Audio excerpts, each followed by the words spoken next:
So this week I'll be reviewing The Amazing Spider-Man 2, or should it be The Consistently OK Spider-Man 2. So the original Amazing Spider-Man, while taking some missteps and being a bit too long, was overall just okay. And to be honest, the exact same thing can be said about the sequel. It takes some missteps and it's a bit too long, but generally it's okay. So let's start with the good things. The cast throughout the movie perform admirably, and although there are some missteps in terms of some of the characters, overall they're all pretty good. The score by Hans Zimmer is also very good, and throughout the movie these little touches do add a extra little bit of shine and flourish to the movie that it needs. Another thing that the film does particularly well is the tone throughout the movie is constantly quite light and has some splashes of comedic moments through it. And to be honest, it's one of the shortcomings of the movie that there isn't more comedic moments. Finally, we come to the action sequences, and to my surprise, there actually aren't that many of them, which is a shame because the ones that are here are very creative and imaginative, especially the ones with Electro, and it's a shame that there isn't more of it. And now the bad things. The main problem this film has is focus. The film is trying way too hard to juggle all these different ideas and plot devices and characters that just never does a particularly good job of juggling them. Although it never drops any of the balls, it never does a particularly entertaining show.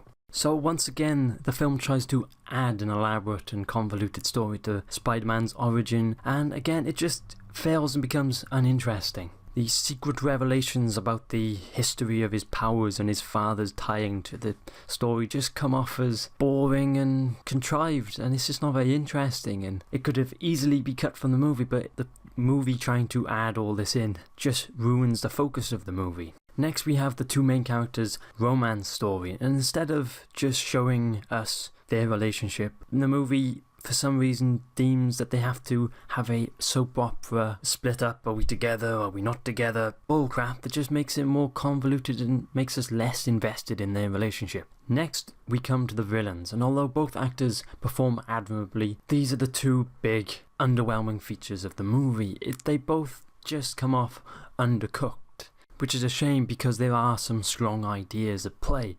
Electro's main reveal originally comes off as some sort of Frankenstein's monster being feared and loathed and slowly turning evil, but it happens way too quickly and it's just jarring in terms of the character just to snap and suddenly go from a feared creature to becoming an evil supervillain.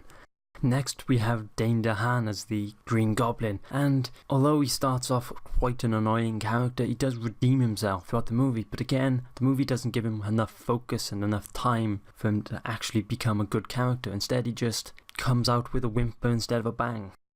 So at the end of this movie, what you are left with is a series of characters and plot lines and plot devices that are just undercooked and underdeveloped, and they just seem a bit hodgepodge and don't really amount to anything, which is a shame. With some more focus and some more fine-tuning and some tightening up, it could be a really good movie, but it's just a bit all over the place tonally and structurally. It's just a bit rushed. And that's the main problem with this movie. Although it's stretching 2.5 hours, because everything is underutilized, it just seems you want more time with just the core concepts and the core story rather than all this extra fluff of the origin story being added to the movie again, and the setup for the Sinister Six and the further Spider-Man universe movies, that it just fails to capitalize on the good aspects of the movie. Problem is that all these problems stem from the fact that the main focus of this movie is the relationship between our main duo, and it just doesn't particularly work. It means that isn't done particularly well, and it just means that everything else falls by the wayside and is undercooked and underdeveloped.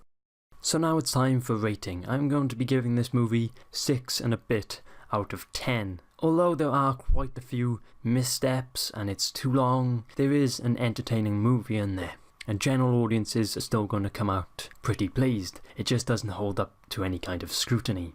So if you disagree with me or you agree with me, please like, comment and subscribe, and please check out my other videos, and that's about it. Bye!